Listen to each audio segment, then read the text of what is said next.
Prince Milan. Once upon a time, in a kingdom far away, there lived a king with a beard so long that it reached his feet. He was the mighty King Kajota, and his kingdom spanned 5 rivers and 3 forests. The king wished to visit every inch of his lands and rivers and see for himself that all was well. Hence, he traveled for a year to the farthest corners of his kingdom. And when he was satisfied that all was indeed well, he started to journey back home. On one such sultry day, "The sun is being cruel today. If we travel by noon, we shall not get far. So let us camp here a few hours till it is somewhat cooler, and then we shall resume our journey." Suddenly the king was consumed with a thirst so earnest that he thought he should die if he did not have a drink of water. So he mounted his horse to look for a river or lake or anything. He searched long and came to a lake with water as blue as can be and sparkling as crystal. The king was so consumed by thirst that he lay on the ground and lapped up the water as a cat would. And after he had had his fill, the king wanted to get up, but something had held fast to his beard. He saw a massive green face looking up at him from under the water. "Let go off me, or else you shall have to pay the price." "None of your threats will work with me, for here under the water is my world. But I can let you go on one condition." "What is it?" "You shall give me the most precious thing you have in your palace now, and which you know nothing yet." "Fine, I promise." At this, the monster let go of the king's beard and set him free.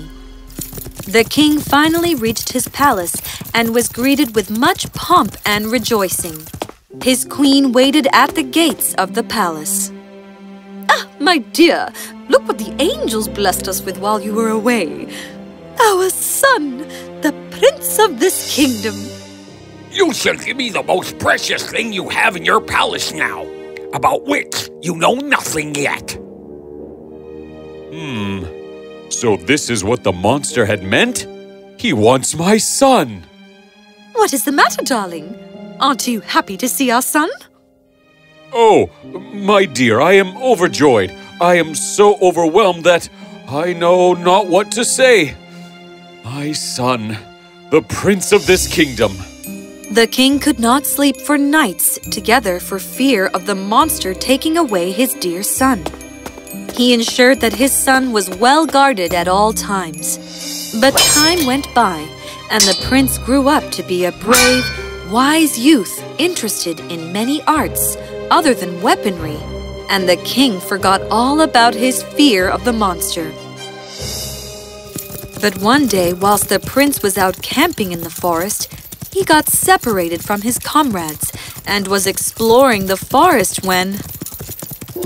"Ah, Prince Milan, the son of the mighty King Kajota." "Do I know you, sir?" "You don't, but your father does. Tell him you met me, and that I am still waiting for him to fulfill his promise. We shall meet again, son. Till then, goodbye."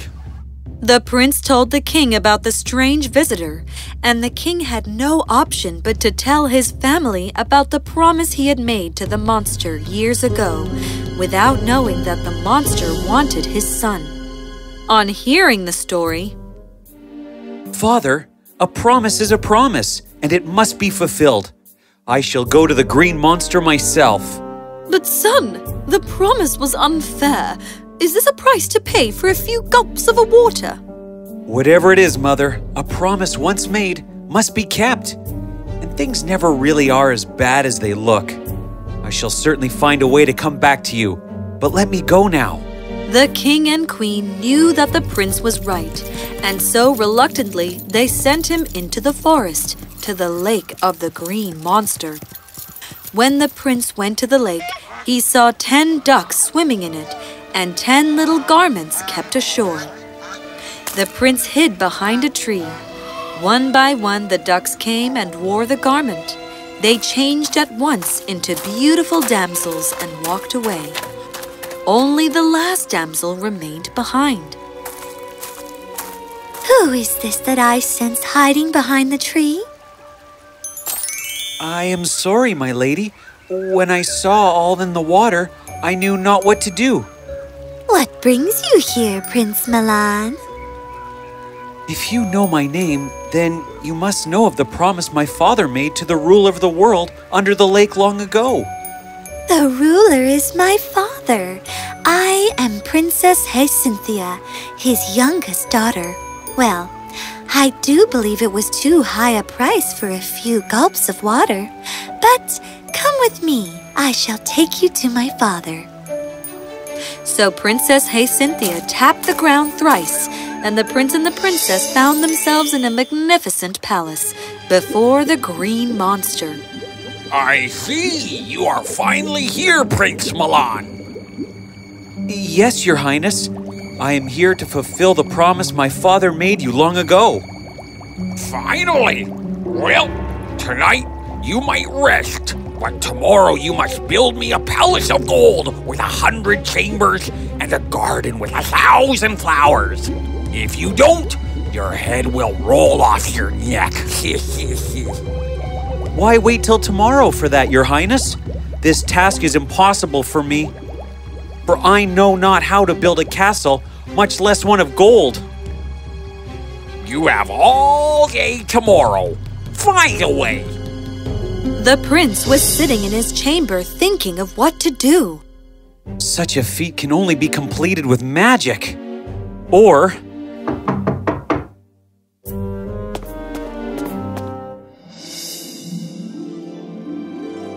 Yes, you need magic to build the castle. You sleep, Prince. I shall have the palace ready in no time, using magic. No, Princess. That would amount to cheating. The challenge has been set out for me, and I must complete it fair and square. But my father asked your father to give you up for a few gulps of water. That was not fair. But all these years, your father caused no harm to me. And whether or not your father was unfair, I will not cheat. If you really want to help me, will you do me a favor?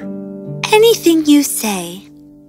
So the prince asked the princess to bring him something, and the next morning he went confidently before the monster. So, you have the palace ready? Oh yes, Your Highness. Here it is. What? You asked me to make you a palace in gold, with 100 chambers and 1,000 flowers.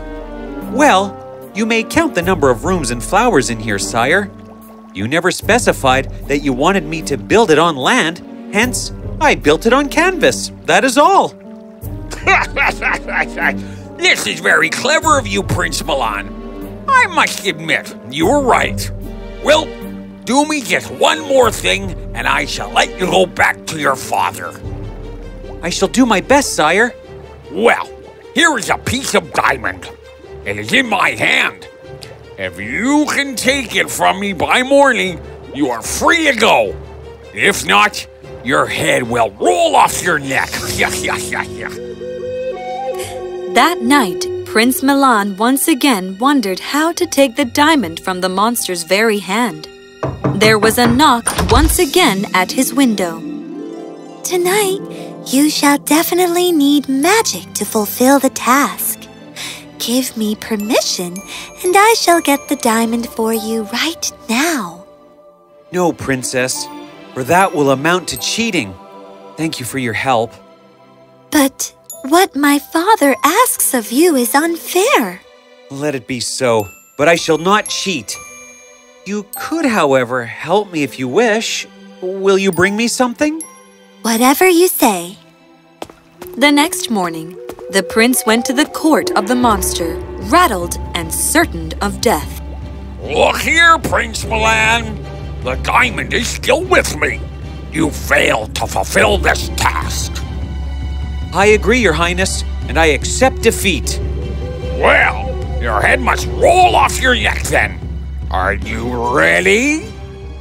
Yes, Your Highness. But before my head rolls off my neck, can I get a wish? For you do agree, sire, that I have played fair and square? Well, all right. I grant you a wish. You may ask for anything but the diamond from my hand. I wish that my head be rolled off my neck, but from here, and not here. Since this figure is a replica of mine, this neck and head are also mine. And you only said my head will roll off my neck. You never said I shall have to die. Well, that is clever of you, Prince Milan. Very well. You fulfilled your promise, and I shall fulfill mine. You may go home. Tell your father he has a fine son who is wise and clever, and who did not bow to temptation. Temptation? Father asked me to urge you to cheat, just to see if you would succumb.